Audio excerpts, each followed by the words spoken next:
Hello everyone, welcome to yet another episode of White Coat Wisdom, and I'm your host Akshay. Today we are diving into a topic that every medical student wrestles with, that is time management. Balancing the lectures, clinical duties, exams, and let's not forget our personal life. It can feel like juggling with balls of fire on a unicycle, but guess what? It's not impossible.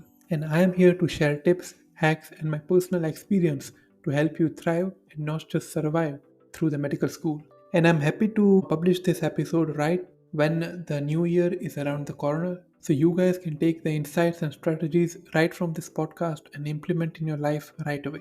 So without any further ado, grab a coffee and let's dive into the episode. So the thing we discussed in the last episode was about how medical school has long study hours, has a lot of clinical duties and a lot of exams coming up your way. And sometimes the schedule can get erratic, it can be unpredictable, and more often than not, you might feel that you are not in control of your time. Rather, your time is dictated by the lectures, by the schedules, and by the professors and the clinical duty hours that you need to fulfill in that particular year. For me, the hardest part was realizing you will miss a lot of family events as you are preparing for your exam coming up next week.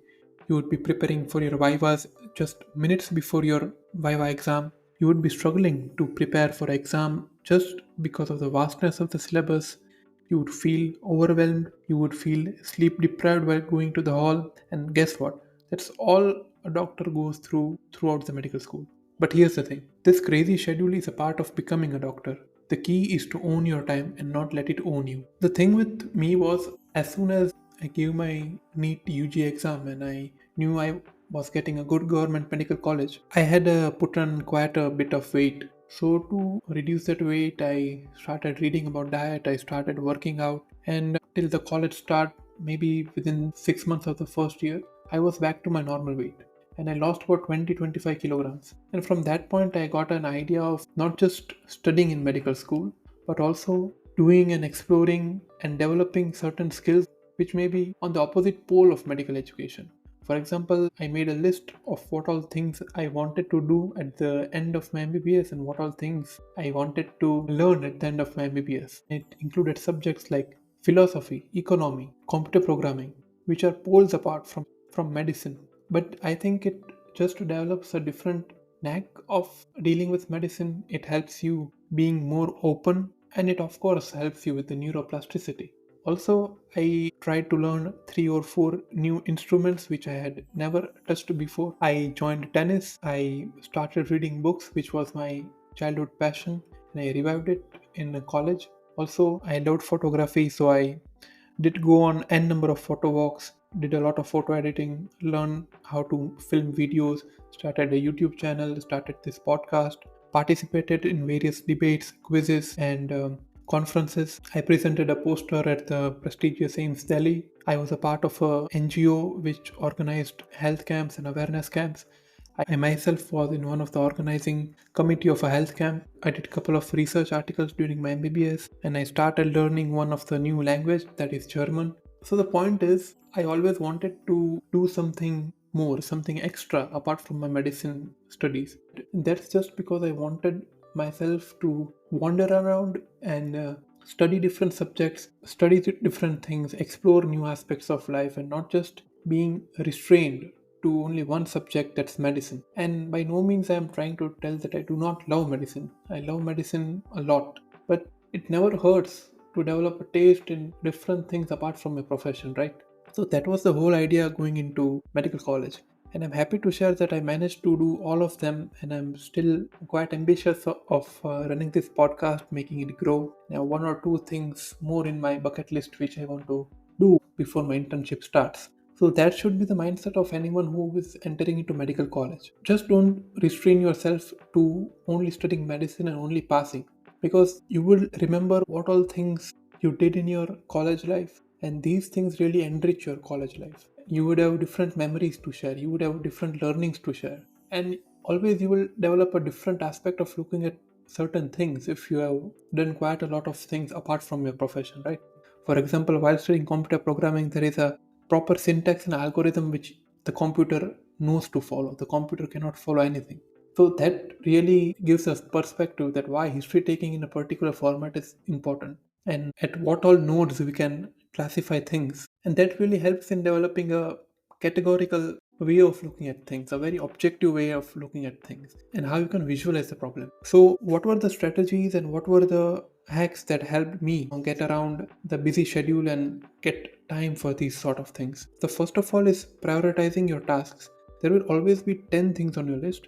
The trick is figuring out the top 3 that actually need your attention today. You will always feel short on time, but prioritizing your work would definitely help. Second is time blocking, which is allocating specific hours for studies, specific hours for your relaxation, specific hours for your clinics. It really helps chunking out this sort of time, so you know the next 3 hours I have to study this topic and I should have no distraction on my mind. In the next 1 hour, I have to go play tennis and I do not have to study. In the next 1 hour, I should probably look at the cases which I might encounter in tomorrow's rounds. So your day should be planned in such a way that you have specific time for specific things. So even I struggle in chunking my time. For example, if I sit to study for a 3 hour session, I might get distracted in, let's say, about 1.5 hours, and I start doing things for my podcast or I start playing my ukulele. The thing is that your breaks should also be productive, and it should not be passively scrolling reels and passively killing time. So that's the thing. But the ideal situation would be to block your times and set a strict boundaries that before these 3 hours I'm not going to get up from my chair. That's ideal, but that's what you should aim for. Third is saying no smartly. Like, it's okay to skip a non essential event if it helps you recharge or focus on what matters. There are many instances where saying no to either a family event or friends or anything, sometimes even saying no to a lecture which is you feel that's not worthy of my time. For example, if you are well versed in a topic and there's a lecture of that topic organized in your college, you might feel to opt out from it. The thing is, you need to develop a worth of your time in your mind first. If that 1 hour is worth more than what you are planning to do in that 1 hour, you should go for that event or that lecture or that clinical case discussion. But if you feel what you are doing is of more worth to you right now, then you should probably continue that. Fourth is leverage technology. I recently began using Notion and Google Calendar. It's a bit intimidating at first, seeing what all things you can do with it, but I keep it simple and it helps me planning my day, especially in the final year as I have no lectures at college and I'm all by myself doing self study and balancing my hobbies. And fifth and the final strategy which I would like to share is plan for the unexpected. Like, always keep a buffer time in your week. For example, I have my Sunday evenings and my Saturday evenings as a buffer to finish up anything which is left during the week. It really helps to have a cushion in back of your mind that you have your Saturday and Sunday evenings free, so you can plan accordingly. It's also important to give yourself some flexibility and self forgiveness because it would not always turn out the way you want it.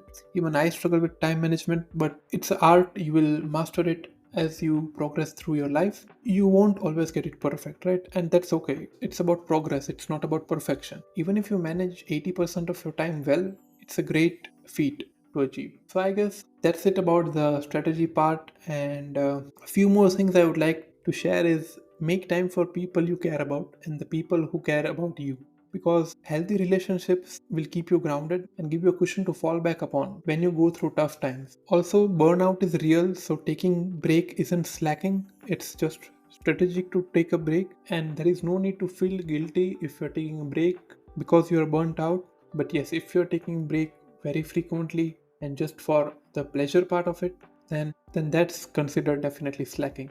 Third is there are many mindful relaxation techniques like the square method of breathing, deep breathing, and yoga nidra, which you can try for yourself and see if it works for you. It really helps keeping the mental peace and the mental composure during tough times. Also, if possible, do take time for physical activity, be it walking, be it going to the gym, be it playing a sport. I used to go to the gym and do resistance training right from the start of my MBBS till 1 year back. But eventually, I developed a more liking towards playing a sport because it not only provides you physical activity, it also develops a better hand-eye coordination. You get a social circle and you get friends to talk. It's overall a more wholesome experience, in my opinion, rather than going to the gym. But again, it's your personal choice. The thing being, the crux being, you should do physical activity for at least 30 to 45 minutes a day. So, summarizing, remember, med school is a marathon. Once again, I say it's not a sprint. Learning to manage your time isn't just about surviving these years,